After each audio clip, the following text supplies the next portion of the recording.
साईं राम। आप लोग कैसे हैं? उम्मीद करती हूँ आप लोग बहुत अच्छे होंगे। तो सबका मालिक एक चैनल में आप सबका स्वागत है। मेरा नाम है साईं प्रीति। तो वीडियो को लेकर चलते हैं आगे बिना किसी देरी किए। तो साईं लक्ष्मी कृपया प्राप्ति मंत्र पढ़ने जा रही हूँ। आज साईं संचित की पढ़ूँगी मैं। तो अब मैं साईं संचित पढ़ने जा रही हूँ। आप लोग भी ध्यान से सुनिएगा। अगर गलती सलती हो जाए तो माफ़ कर लीजिएगा।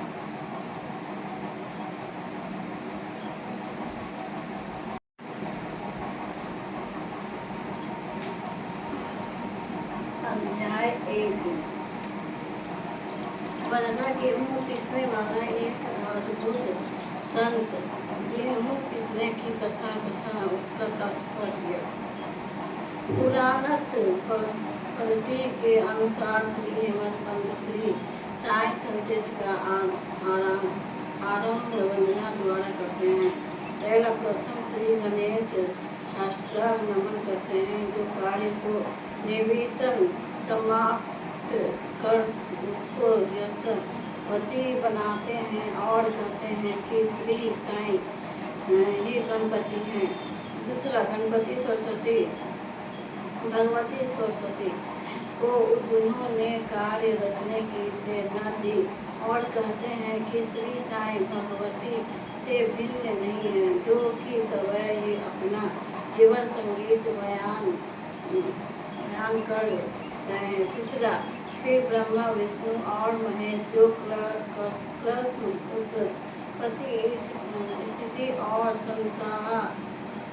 सांसारता और है और कहते हैं कि श्री साईं और वे अभिन्न हैं।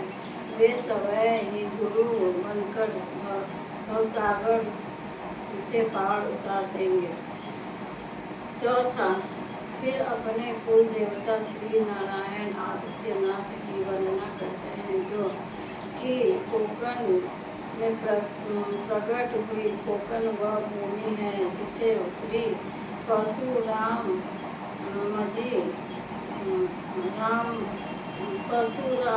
जी ने समुद्र से निकाल कर स्थापित किया था।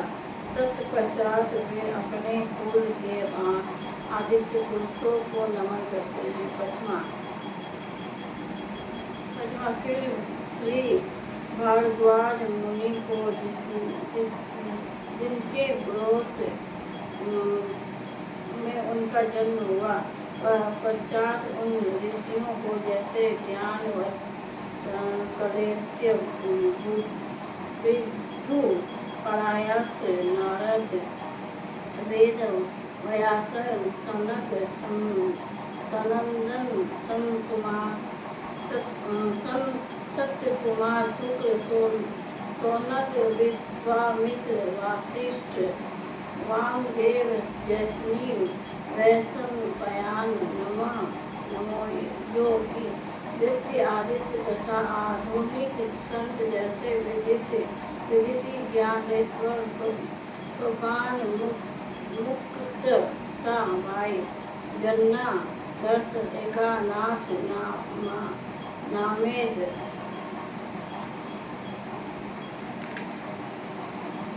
फिर छठा,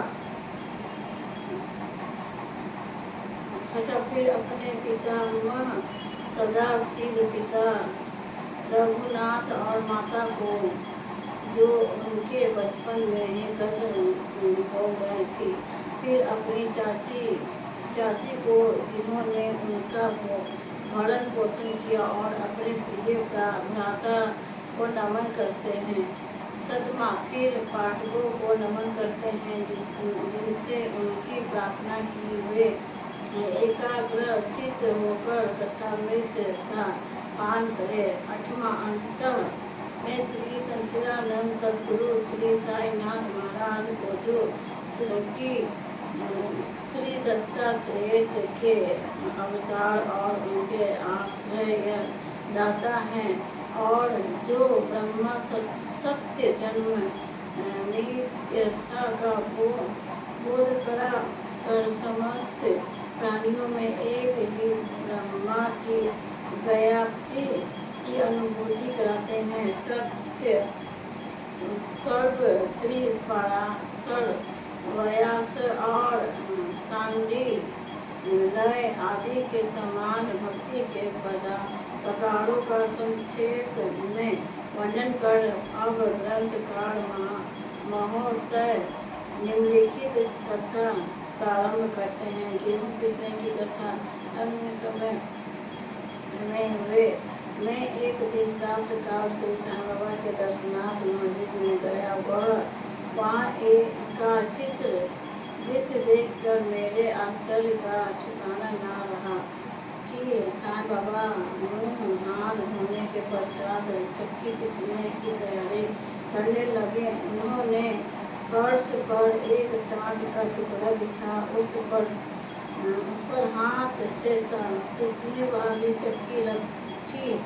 उन्होंने कुछ गेहूं डालकर पिसना आरंभ कर दिया। मैं सोचने लगा कि बाबा के पिसने से क्या लाभ है, उनके पास तब कोई ना भी है और वे अपना निर्वाह भी भिक्षावृत्ति द्वारा ही करते हैं। इस घटना के समय वहाँ उपस्थित अन्य व्यक्तियों की भी ऐसी ही धारणा थी, परंतु उनसे पूछने का साहस किसे था। बाबा के चक्की पिसने का समाचार शीघ्र इस सारे गांव में फैल गया और उनकी यह विचित्र लीला देखने हेतु तत्काल ही नर नारियों की भीड़ मस्जिद की ओर दौड़ पड़ी। उनमें से 4 नीडर स्त्रियां भीड़ को चीरती हुई ऊपर आई और बाबा को बलपूर्वक वहाँ से हटाकर उनके हाथ से चक्की का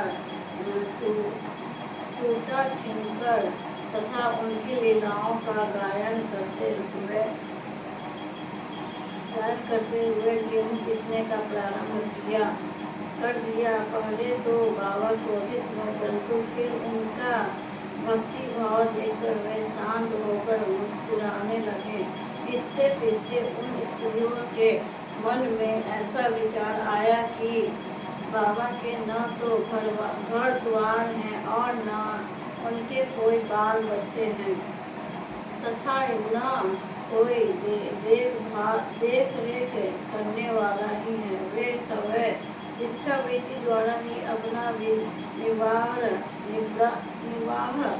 करते हैं, अतः इन्हें भोजन आदि के लिए आटे की आवश्यकता ही क्या है। बाबा तो परम दयालु हैं, हो सकता है कि यह आटा वे हम सब लोगों में ही वितरण कर दें।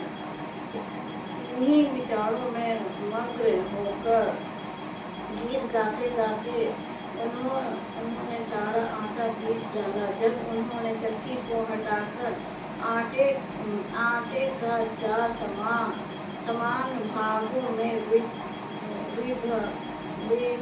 विभक्त कर दिया और अपना भाग लेकर वहाँ से जाने को उतर हुए।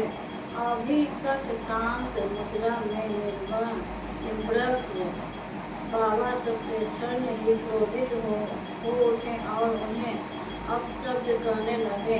स्त्रियों, क्या तुम पागल हो?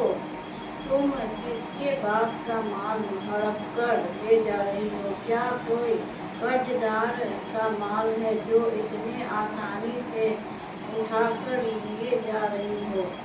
अच्छा, अब एक काम करो कि इस आटो को ले जाकर गांव की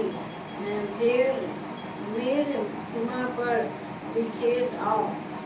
मैंने शेरी वासियों से प्रश्न किया कि जो कुछ बाबा ने अभी किया उसका यथार्थ में क्या तात्पर्य है। उन्होंने मुझे बतलाया कि गांव में विसुखा हैजा का जोड़ों से प्रकोप है और उसके निवारणार्थ ही बाबा का यह उपचार है। अभी जो कुछ आपने इसने देखा था वह गेहूं नहीं वरन विसु का हैजा है, हैजा था जो इस कर नष्ट कर दी गई है। इस घटना के पश्चात सचमुच विषुचिका की सकारात्मकता शांत हो गई और ग्रामवासी सुखी हो गए। यह जानकर मेरी प्रसन्नता का पारावार न रहा। मेरा कौतूहल जागृत हो गया। मैं स्वयं से प्रश्न करने लगा कि आटे और विषुचिका हैजा रोग का भौतिक तथा पारस्परिक क्या संबंध है, इसका सूत्र कैसे ज्ञात हो। घटना बुद्धि में सी प्रतीत नहीं होती। अपने हृदय की संतुष्टि के हेतु इस मधुर लीला का मुझे 4 शब्दों में महत्व अवश्य प्रकट करना चाहिए। लीला पर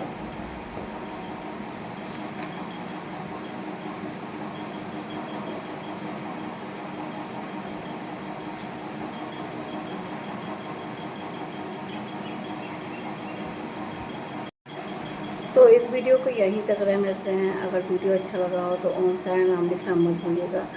मैं इसलिए बोलती हूँ ताकि बाबा को भी अच्छा लगे। आप लोग ओम साई राम लिखिएगा तो मुझे भी अच्छा लगेगा, बाबा का नाम लिखा हुआ है। तो आप सब खुश रहिए, हंसते रहिए, मुस्कुराते रहिए। तो आप सभी को प्रणाम।